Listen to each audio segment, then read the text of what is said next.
नमस्कार दोस्तों। कल देखिए अपन ने एक ये पुस्तक के बारे में मैंने आप लोगों को बताया था। उस पुस्तक का जो नाम है वो रुचिरा नाम से होगा और 7200 प्लस उसमें वस्तुनिष्ठ प्रश्न मिलेंगे। एक्चुअल में ये पुस्तक हमारे आरपीएससी के द्वारा पहले स्कूल व्याख्याता में जो पाठ्यक्रम चलता था उसके दौरान हमने इसको लॉन्च किया था, परंतु हमारे आरपीएससी में ये पाठ्यक्रम बदल गया। परंतु केवी में, हरियाणा पीएससी में, मध्य प्रदेश पीएससी में, उत्तराखंड, हिमाचल, उस क्षेत्र में यही पाठ्यक्रम वर्तमान में लागू है। प्रतियोगी परीक्षाओं को ध्यान में रखते हुए ये तैयार की गई है।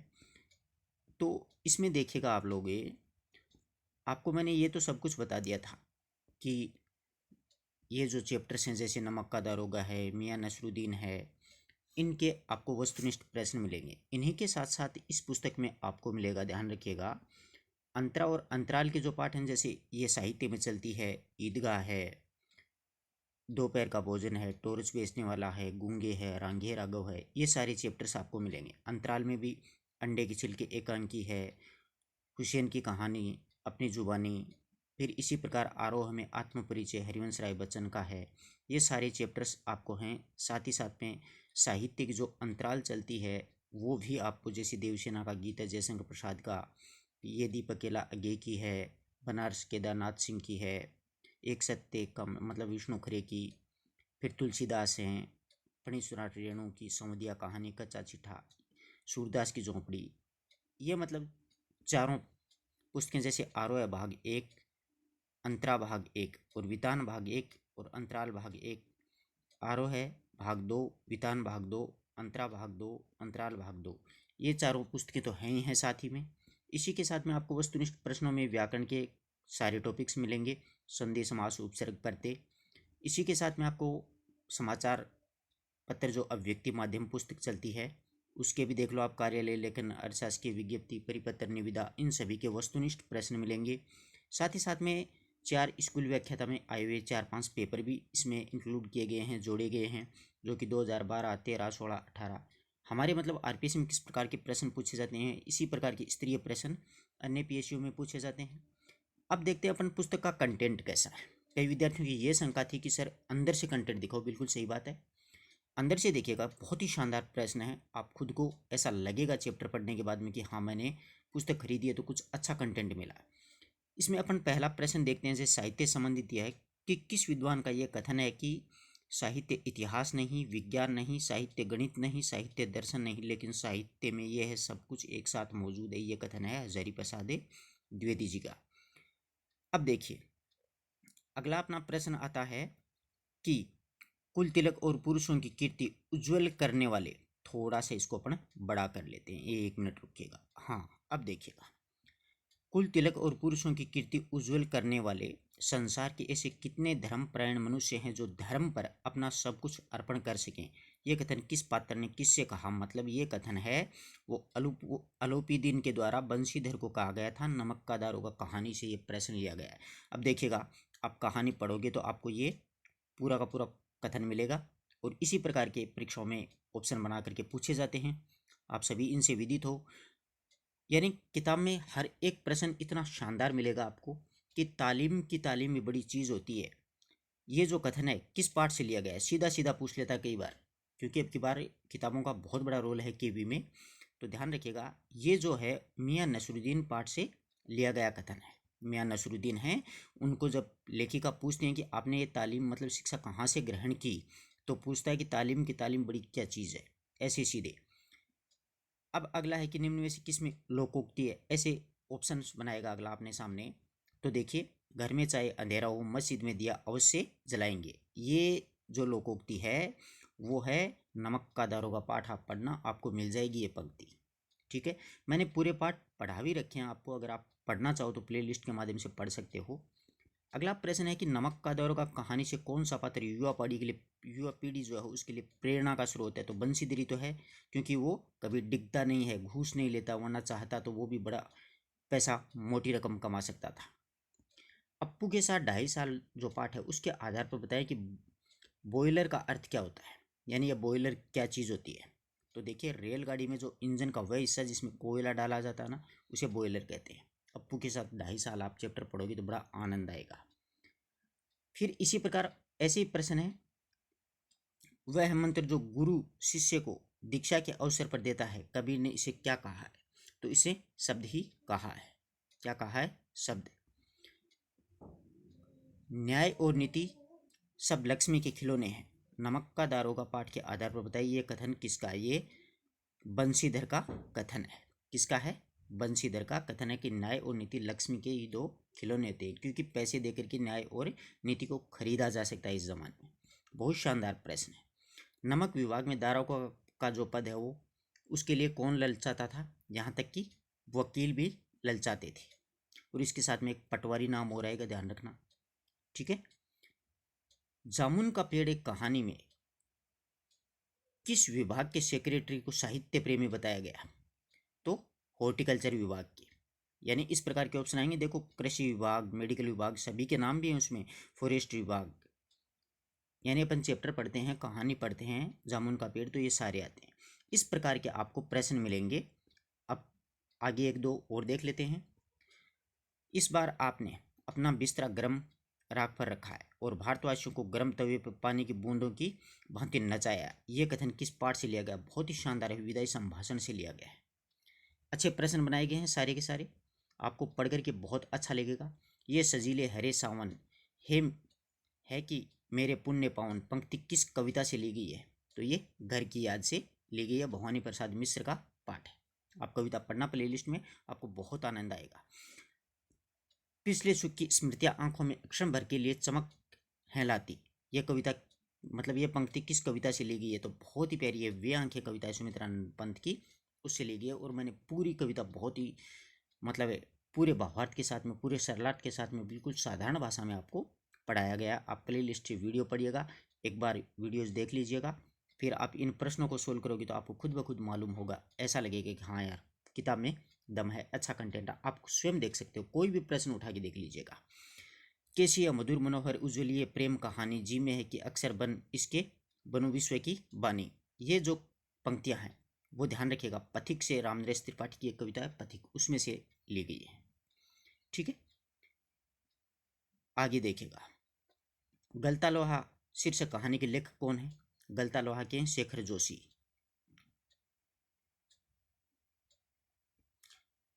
बालमुकुंद गुप्त ने भारत मित्र पत्रिका के संपादक कब बने थे?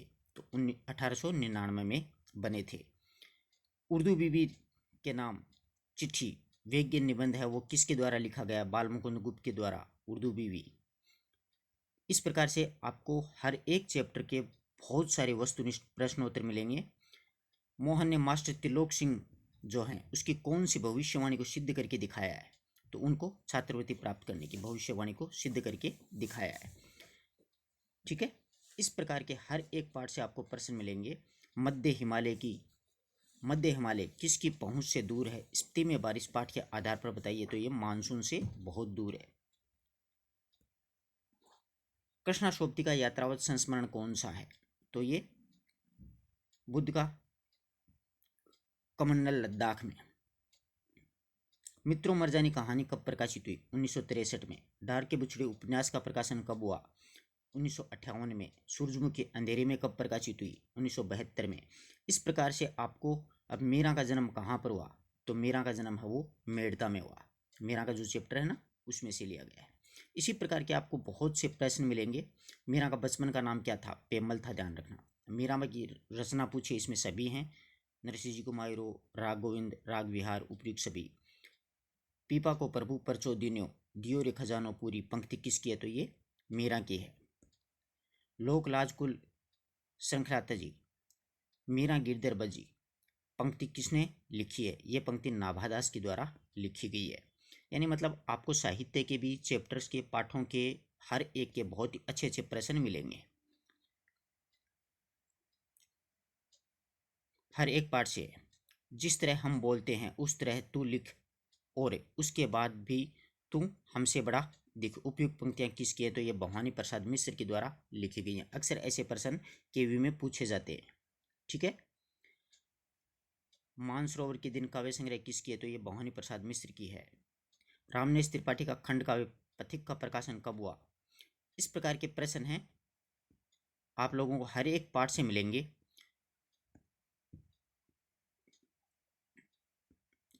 त्रिलोचन के किस काव्य संग्रह में 3 सोनेट, जिसमें से एक माओ पर, दूसरा सुभाष चंद्र बोस पर और तीसरा महात्मा गांधी पर लिखा गया? तो ये शब्द पर। ये त्रिलोचन की है। वासुदेव सिंह इनका मूल नाम था। अब आप स्वयं देख सकते हो पुस्तक का कंटेंट आपको कैसा लग रहा है। ये किसने लिखा है कि त्रिलोचन का जो अर्घान है वो जयसी और निराला के अर्घान से भिन्न है। ये ठेठ गंवई का अर्घान है। इस दृष्टि में जयसी के अधिक निकट ठहरते हैं। तो बच्चन सिंह के द्वारा ये त्रिलोचन को लेकर के कहा गया कथन है। ठीक है, इसी प्रकार से देखिएगा आप लोग, और भी मिल जाएंगे आपको। इनमें से कौन सा काव्य त्रिलोचन नहीं है? तो इसमें मेपल नहीं है, मैं तुम्हें सौंपता हूँ, चेती, अमोला, रोजनामचा, ये इन्हीं के हैं। फूल नाम एक काव्य संग्रह का प्रकाशन 1985 में हुआ। मैं उस जनपद का कवि हूँ कब प्रकाशित हुआ? तो 1981 में। दुष्यंत कुमार का जन्म कहाँ पर हुआ? तो यह राजापुर में हुआ था। दुष्यंत कुमार की गज़लें जोड़ी गई हैं अपने पाठ्यक्रम में। इस प्रकार से आप लोगों को ये सारे के सारे प्रश्न इसमें मिलेंगे, है कि नहीं है? आपको कंटेंट कैसा लगा आप वीडियो में कमेंट ज़रूर कीजिएगा। अगर किसी विद्यार्थी को मतलब जैसे मूल एनसीईआरटी की पुस्तकें हैं तो फालतू में बेरोजगारी में पैसे लगाने से कोई फ़ायदा नहीं है मित्रों। आप सिर्फ ऑब्जेक्टिव वाली पुस्तक खरीदना चाहते हैं तो 9928 90 47 82 पे व्हाट्सएप पे मैसेज यूँ करना है कि सिर्फ ऑब्जेक्टिव पीजीटी की किताब चाहिए। सिर्फ ऑब्जेक्टिव को होगे तो मुझे पता चल जाएगा कि हाँ ये, या फिर किताब का नाम आप रुचिरा लिख भी सकते हो कि रुचिरा ऑब्जेक्टिव पुस्तक चाहिए पीजीटी, तो आपको ये पुस्तक घर तक पहुँचा दी जाएगी। अन्यथा मतलब जैसे आप लोग पाठ और ऑब्जेक्टिव दोनों एक साथ चाहते हो तो उसके लिए भी अलग से किताब है। आप उसके लिए भी मुझे 99 28 90 47 82 व्हाट्सअप करोगे तो वो किताब हो, उसमें पहले आपको चैप्टर मिलेगा, उसके बाद में चैप्टर के आगे वस्तुनिष्ठ प्रश्न मिलेंगे। ठीक है, इस प्रकार के हर चैप्टर से संबंधित। ये तो क्या है कि एक पीडीएफ आप लोगों को बताने के लिए ही थोड़ी सी बताई है। जैसे कबीरदास जी का जन्म कब हुआ? तो 1398 में। जन्म कहाँ पर हुआ? तो ये मगहर में। कबीर का लालन पालन किसने किया? तो जुलाहा दंपति ने। कबीर की पत्नी लोई। इस प्रकार के। बाबूराम सक्सेना कबीर की भाषा को क्या माना? तो अवधी भाषा। कबीर की भाषा को ब्रज भाषा किसने माना है? तो सुनीत कुमार ने।